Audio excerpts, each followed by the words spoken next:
Hey, Iraq family, this is Pastor Mike. I'm just wanting to touch base with you through the video vlog that we're going to be doing. Pastor Weldon and I will be doing every other week to be able to inform you of what's going on, maybe things that God is speaking to us about, things how you can be praying for our family, and ways that you can join on mission with us as we continue to press into God's heart for not only for us as a church through Iraq, but also our community of Seaford.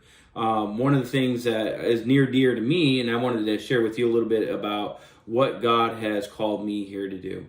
And I know there's no doubt in my mind that God has big plans for Seaford, big plans for Iraq, big plans for the community here, and we're just being used vessels. But one of the things that really came to mind is the passage in Matthew chapter 25, and really talks about when Jesus is speaking and through the end time sort of things. And one of the phrases he uses, whatever you did for one of the least of these brothers and sisters of mine, you did unto me.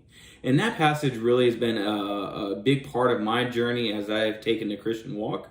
Because so many times in our lives, it is easy to differentiate between the world and the church, and it's easy to get stuck in our ways and their ways, and it's always a competition of who's right and who's wrong. And one of the things I have found through the years is it's not about right and wrong. It's not about the church and the world, but really, how do we treat the people that God has entrusted us with? And that's really the burning question that's at hand: is how do we as Iraq treat the people in Seaford the way Christ would want them to be treated?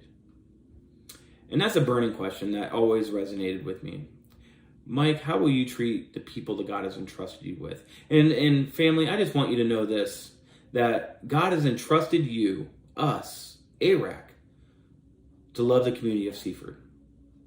And what Jesus would call the least of these. And remember this, that you were once a least of these. You were broken. You were hurt at one time. You were not a Christ follower at one time in your journey. You could think of the unborn person.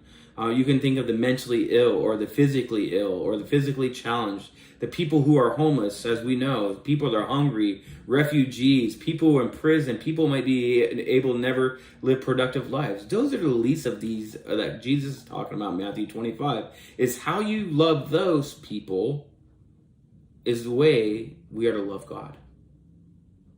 So, church family, I want to challenge you as we begin to press into what this mission outpost looks like.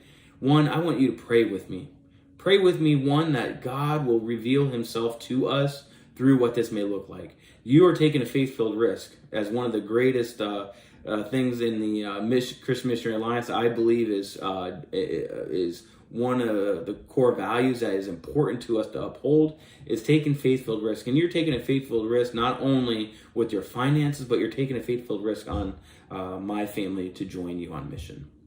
And so, one, I want to thank you for that. Two, I want to just encourage you to think about who are the least of these in our community. That's how you begin to understand what it is that God wants of us, part of Iraq in the greater church. How do we build a missional outpost when maybe we don't even know who are the least of these are? And remember, he says in part of the least of these command is that when you've done it unto me, he's asking you and I to help. And we need the Lord to help us realize that whatever and whoever the people are in need, that we're willing to step into their world.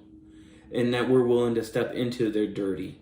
We're willing to step into their messy. We're willing to step into the confusion parts and in the chaos. But no matter what it is, church family, I believe this is our time. Iraq, to step up, to step into the presence of God and say, here. Just like Isaiah said, Lord, if not me, if not them, send me. Church family, if you don't do it, who will? I believe it's our time. Don't let this blessing pass by. So whatever you do on the least of these, remember, you're doing it for God.